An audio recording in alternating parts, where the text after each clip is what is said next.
В древнем Иране женщину могли похоронить заживо, не в земле, а в роскоши. Одного взгляда евнуха хватало, чтобы ее жизнь закончилась еще до встречи с царем. Он мог открыть дверь и сделать ее телом для одной ночи, а мог не открыть вообще, и тогда она гнила бы в тишине внутренних покоев до самой старости, без имени, без права уйти, без права выбирать. Самое страшное заключалось в том, что решал это не сам царь, решал человек у двери. Мы не знаем ее имени, источники его не сохранили, не оставили лица, не оставили голоса. Остались только сухие сведения о дворе ахеменидов, о женских покоях, о евнухах, о правилах доступа, о мужчинах, которые могли входить туда, куда не допускали почти никого. И если собрать эти осколки вместе, из них проступает день одной женщины. Не царицы, не любимой жены, не той, чье имя чеканили на камне. Обычной молодой женщины, которую однажды ввели во внутренние покои царя и отрезали от мира. Утро начиналось не с свободы, утро начиналось с ожидания. Не откроется ли дверь, не придут ли за ней, не назовут ли ее, не отправят ли умываться, натирать тело маслом, расправлять волосы, выбирать тонкую ткань, которая сегодня понравится царю. Или не отправят. И тогда день пройдет как вчерашний, и завтрашний будет таким же, и послезавтрашний. И так годами. В этом и был настоящий ужас гарема. Не только страх быть выбранной, но и страх никогда не понадобиться. Слово «гарем» сегодня звучит почти как дешевая сказка про роскошь. Но у ахеменидского двора все было иначе. Да, там были ткани, запахи, золото, прислуга, украшения. Только все это не делало женщину свободной. Наоборот, чем дороже становилась клетка, тем крепче она запиралась. Царских женщин скрывали от чужих глаз. Доступ к ним был жестко ограничен. Ни случайный мужчина, ни гость, ни чиновник, ни воин не мог просто войти туда, куда помещали женскую половину дворца. Между женщиной и внешним миром вставала система, и лицо этой системы часто было лицом евнуха. Вот здесь начинается самое грязное белье древнего Ирана. Не любовная история, не сказка про царя, а тихая механика власти над женским телом. Мальчиков кастрировали еще в детстве, покупали, отнимали, превращали в удобных стражей женской половины двора. Они не создавали собственных династий, не считались угрозой для крови царя. Именно поэтому им доверяли охрану женщин, передачу приказов, надзор за детьми, контроль над внутренними покоями. Один из них, Герматим, при Ксерксе поднялся так высоко, что античные авторы запомнили его имя. Представьте масштаб власти. Мужчина, которому отрезали собственное будущее, стоял у двери и решал будущее других. И вот она просыпается. Молодая, может быть, привезенная из покоренной земли, может быть, дочь знатного дома, отданная ко двору как часть союза. Может быть, просто одна из тех, кого власть втянула внутрь и уже не выпустила. Точного имени нет, но сама система была реальной, и ее день был реальным. Служанка подносит воду, другая расправляет ткань, третья смотрит в пол и ничего не говорит. Никто здесь не говорит лишнего. Слишком много ушей, слишком много глаз, слишком много судеб уже сломано за этими стенами. Самое страшное в такой жизни – не боль. К боли человек привыкает. Самое страшное – ожидание чужого решения. Пока дверь закрыта, она не знает, кто она сегодня. Забытая пленница или та, кого поведут к царю. А между этими двумя ролями нет свободы. Есть только разная форма несчастья, потому что ночь с царем могла означать не возвышение, а новую ловушку. Беременность, зависть других женщин, внимание, которое завтра сменится полным забвением. Или наоборот, годы ожидания без единого зова, когда ты еще молода телом, но уже исчезаешь как человек. Напишите в комментариях честно, что страшнее – одна ночь, после которой тебя могут использовать и забыть, или целая жизнь за дверью, которую так ни разу и не открыли. Здесь очень хочется спорить. А спор в такой теме показывает, насколько мало изменился мир. Евнух знал все. Кто плакал ночью, кто заболел, у кого испортилось лицо от жары, кто слишком горд, кто слишком робок, кто может понравиться царю сегодня, а кто так и будет стареть среди подушек, масел и шепота. Он не просто передавал приказ, он сортировал судьбы, поднимал одних, опускал других. От его памяти зависело, вспомнят ли о женщине через час или не вспомнят уже никогда. И вот в этом месте древний двор становится особенно страшным. Женщину мог стереть не меч, а равнодушие. Многие до сих пор думают, что близость к царю автоматически давала защиту. Нет, двор вообще не работал по законам справедливости. Он работал по законам прихоти, страха и пользы. Сегодня тебя выбрали, завтра не узнали. Сегодня ты нужна для наслаждения, завтра тебя прячут подальше, потому что беременность, болезнь, чужая ревность или перемена настроения сделали тебя лишней. Двор не убивал быстро. Двор умел стирать медленно, роскошно, тихо, без крови на полу. И потому еще страшнее. Подумайте, как выглядел ее день в такой клетке. Утреннее умывание, тяжелые волосы, которые нужно распутать, масло на коже, тонкая ткань, от которой в жаре трудно дышать. Служанки рядом, но ни одной подруги. За стеной шаги. Где-то далеко голоса мужчин, которым сюда нельзя. Где-то еще дальше открытое небо, рынок, улицы, пыль, ослы, торговцы, обычная жизнь, в которую она уже, возможно, никогда не выйдет. А здесь мягкие ковры, тяжелый воздух, шепот, страх. Так ломают человека не цепью, а тишиной. Подпишитесь сейчас, если хотите дослушать до самого страшного, потому что дальше мы доберемся до главного вопроса этой истории. Что было хуже для такой женщины? Когда дверь наконец открывалась или когда она не открывалась слишком долго? Есть соблазн пожалеть евнуха, и в каком-то смысле его тоже искалечили системой. Но жалость не отменяет факта, он стоял между женщиной и ее судьбой. Он мог решить, кого подвести ближе к власти, а кого оставить в пыльной тени внутренних покоев. Он видел, как молодые лица стареют без детей, без любви, без права выйти наружу. Он видел, как одни женщины надеются на выбор, а другие уже боятся его. И если такой человек задерживал взгляд на одной из них, день менялся. Вот и в ее день это наконец происходит.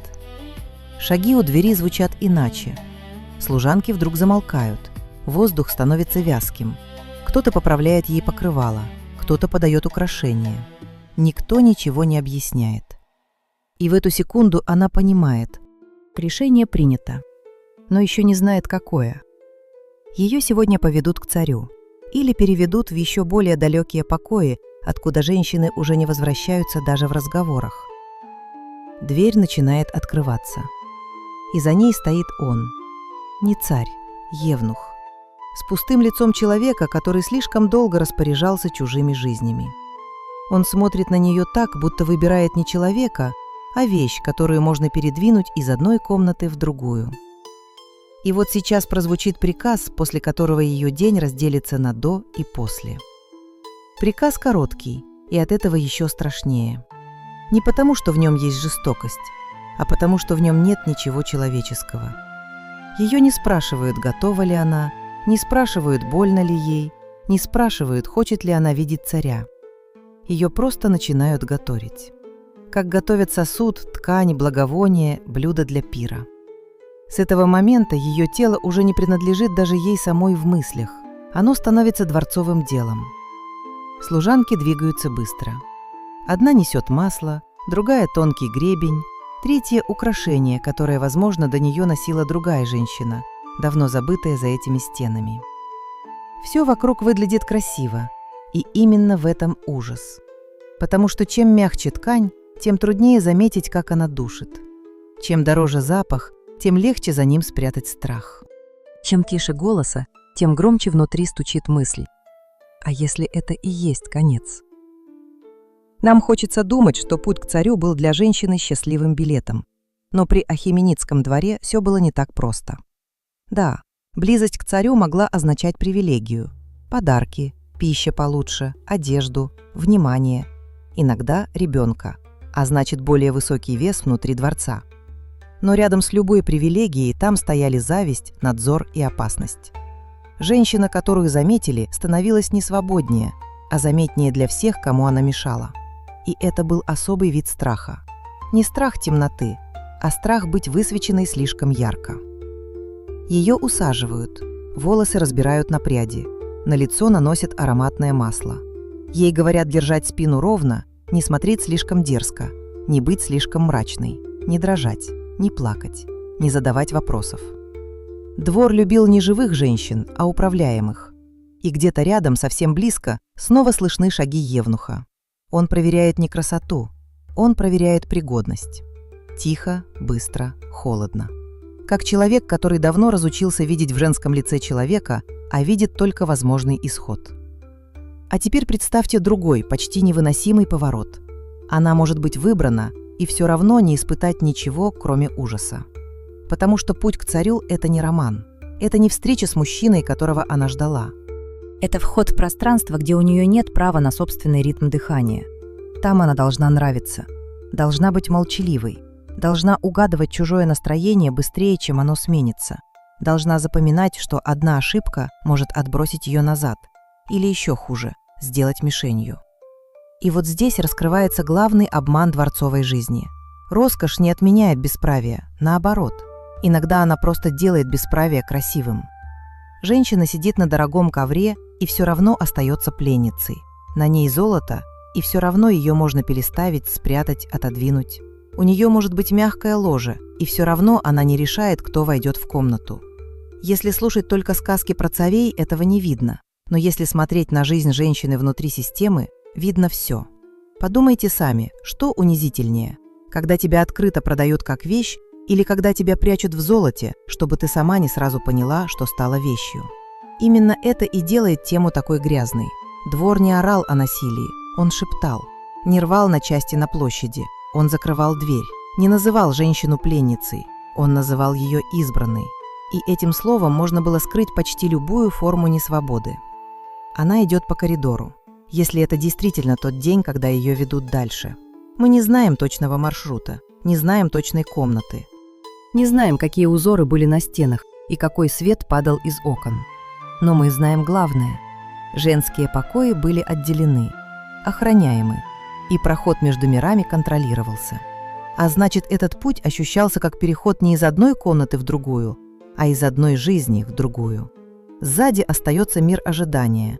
Впереди мир, где тебя оценят одним взглядом и могут забыть уже завтра. Евнух идет чуть впереди, не быстро, не медленно, с той страшной дворцовой точностью, когда человек знает. Остальные подстроятся сами. У него нет нужды оглядываться. Не потому, что он доверяет ей, а потому, что она и так никуда не денется. За спиной служанка, в руке легкая ткань. В воздухе запах ладана и масла. И в каждой мелочи чувствуется одно. Здесь все придумано не ради женщины.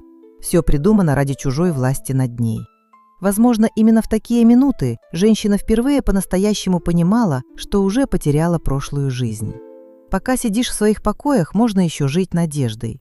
Можно вспоминать дом, двор, отец, который когда-то говорил с тобой как с дочерью, а не как с частью сделки.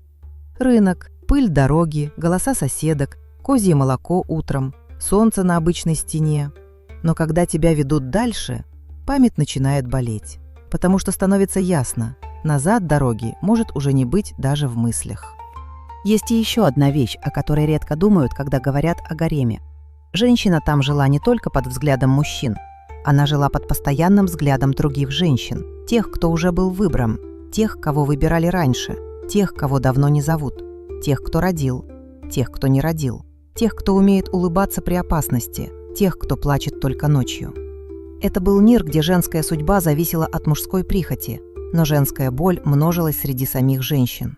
Потому что там, где людей ставят в тесную клетку, они начинают невольно ранить друг друга. Одна могла смотреть на нее с жалостью, другая с завистью, третья с усталой обреченностью, как будто уже знает, чем все это кончится. И вот такая женщина страшнее всех. Не злая, не ревнивая, а просто та, которая прожила внутри дворца слишком долго и уже не верит ни в счастливый исход, ни в личную волю. Она знает, что сегодня тебя ведут с маслом и украшениями, а через год ты можешь сидеть у стены и смотреть, как точно так же ведут следующую. Если эта тема уже затягивает вас сильнее, чем история про войну и царей, подпишитесь, потому что дальше будет именно то, что обычно прячут за красивыми словами о роскоши Востока. Мы дойдем до самого неприятного, до того, что происходило с женщиной после выбора. И до того, что было еще хуже, когда выбора не случалось вовсе. Теперь самое опасное место этой истории – ночь после выбора.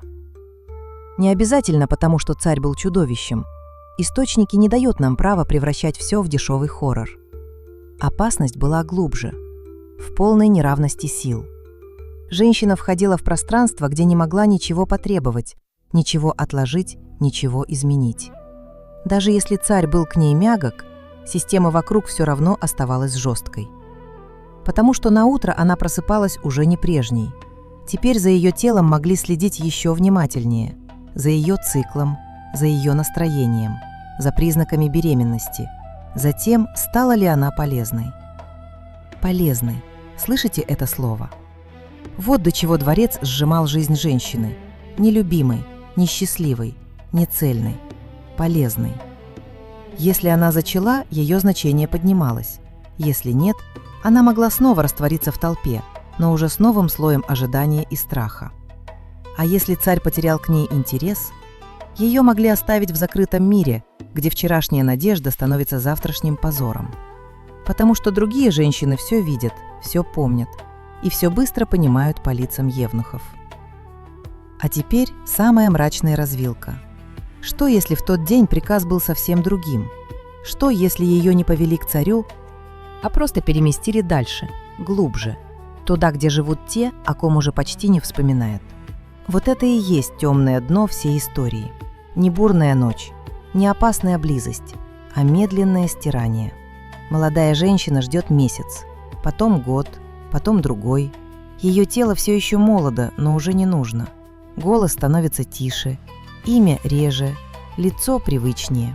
И однажды она замечает, что новые девушки смотрят на нее так же, как она когда-то смотрела на тех, кто сидел у стены и молчал. Вот где дворец был особенно жесток.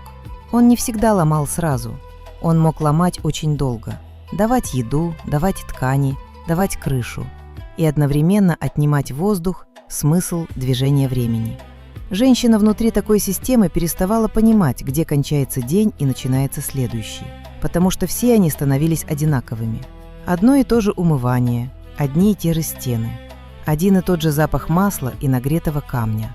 Одна и та же дверь, которая открывается не для тебя. И если уж говорить совсем честно, в этом было нечто страшнее обычного плена.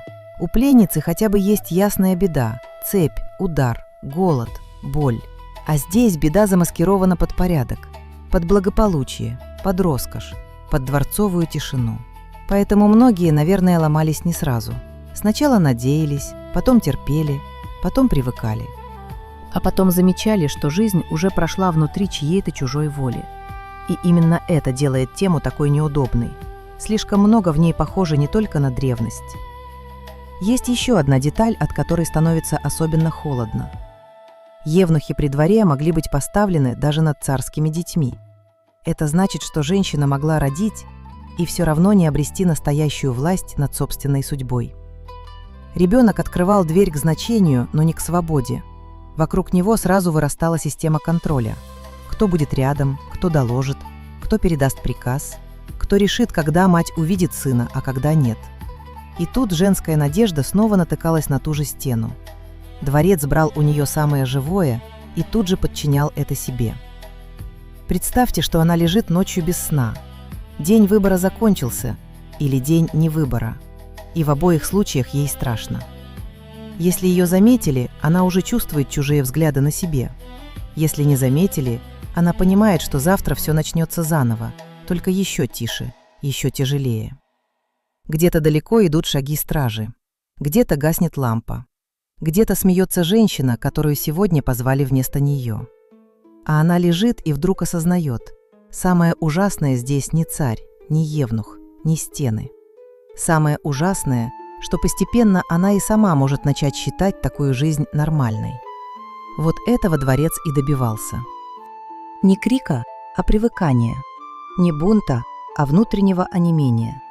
И именно здесь в историю входит главный вопрос, на который мы ответим в последней части. Что было страшнее для такой женщины на самом деле? Быть выбранной на одну ночь? Или прожить в гареме столько лет, что о тебе перестают помнить даже те, кто запирал дверь? И когда кажется, что хуже уже некуда, всплывает еще одна грязная правда о том, кто в этом мире действительно получал имя, а кто исчезал без следа. И вот здесь мы подходим к самой мерзкой правде этой истории. Имя получал не тот, кто страдал. Имя получал тот, кто распоряжался. Мы помним царя, помним отдельных великих женщин.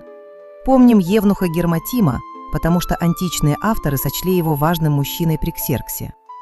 А ее, ту, которая сидела за дверью, ждала, дрожала, старела, надеялась, рожала или так и не дождалась зова, ее имя исчезло.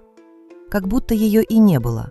Как будто тяжесть ее тела, ее страх, ее бессонные ночи не заслужили даже строчки. Вот почему эта история так хорошо подходит для нашего канала. Она не про знаменитую царицу, не про победу, не про заговор, после которого кто-то взошел на трон.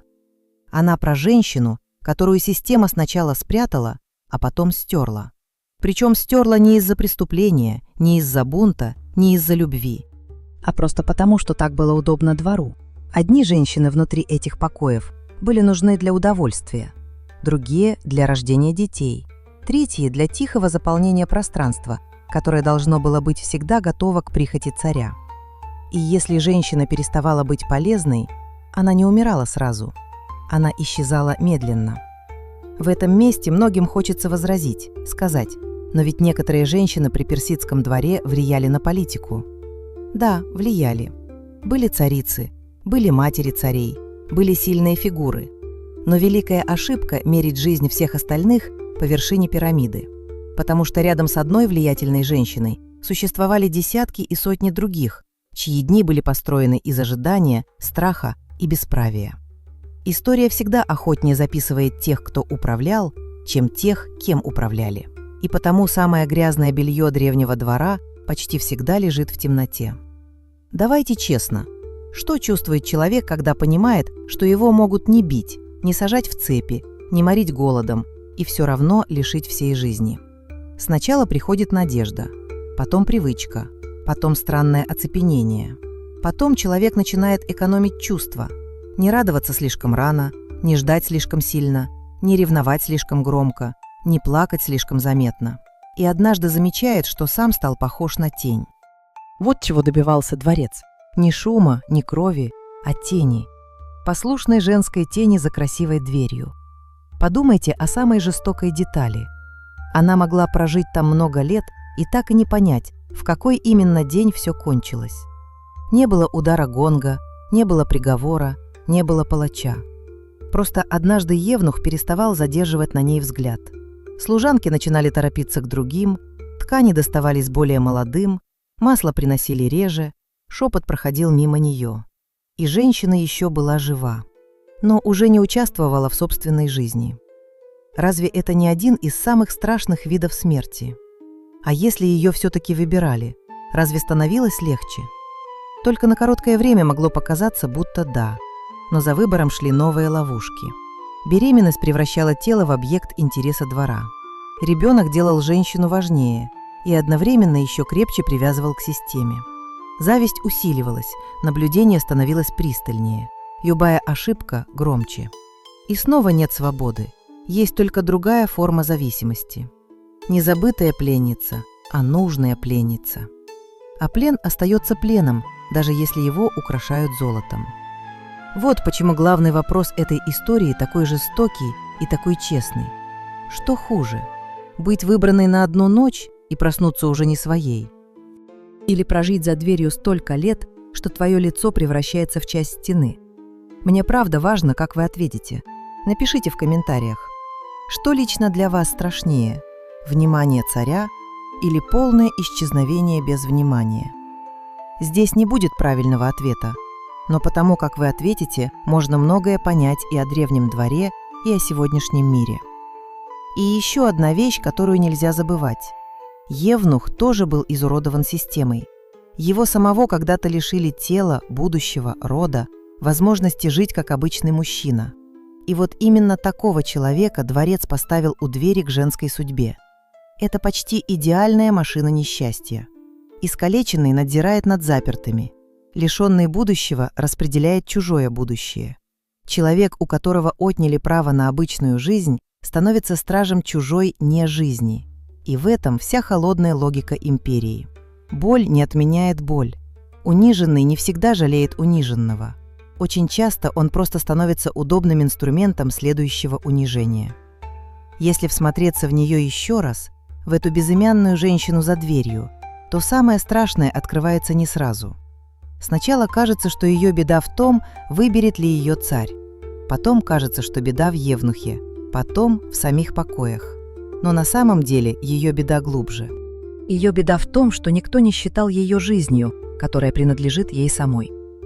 Все видели в ней функцию, возможность, опасность, ресурс, украшение, лона, подарок, проблему. Что угодно, кроме человека, который имеет право сам решить, кем быть и куда идти. И вот это уже не просто древний Иран. Это старая формула мира, которая слишком долго переживает века. Она могла когда-то бегать босиком по двору родного дома, могла смеяться, могла знать запах дождя на земле, могла помнить голос матери, могла думать, что ее жизнь будет про мужа, детей, работу, пыль, обычные мелкие горести. А вместо этого однажды ее втянули туда, где обычная человеческая жизнь заканчивается. Не в бою, не на казни, а в комнате с коврами и запертой дверью. И кто-то потом назовет это блеском великой державы. Вот только для нее это был не блеск, а медленное угасание. История таких женщин почти всегда требует честности. Не надо придумывать лишнего. Не надо дорисовывать роман, которого не было. Достаточно уже того, что реально известно о дворе, о евнухах, о женских покоях, о системе доступа, о власти внутри дворца. Этого более чем достаточно, чтобы понять. Там было хуже. Гораздо хуже, чем любят показывать в красивых сказках про персидскую роскошь. Потому что роскошь не спасает, когда у тебя нет выбора. Она только делает несвободу более дорогой на вид. И когда в следующий раз кто-то скажет вам про дворцы, золото, благовония, наложниц и сказочную жизнь, вспомните эту дверь. Не трон, не пир, не корону. Дверь. Потому что именно дверь отделяла женщину от мира. Именно дверь решала, станет ли она телом для чьей-то ночи или тенью на всю оставшуюся жизнь. И именно у двери стоял человек, которого история запомнила лучше, чем ее. В этом и есть последнее унижение. Ее страдание оказалось менее важным для хроник, чем его должность. Подпишитесь, если хотите, чтобы такие женщины перестали быть просто тенью за чужими именами. Здесь будут только такие истории, без приукрашивания и без пощады. А дальше будет еще глубже, потому что в следующем видео мы уйдем в Иран еще раньше Персии, туда, где женщина жила не в золотой клетке, а среди первых домашних коз, дыма, камня и холода. И поверьте, там было не легче.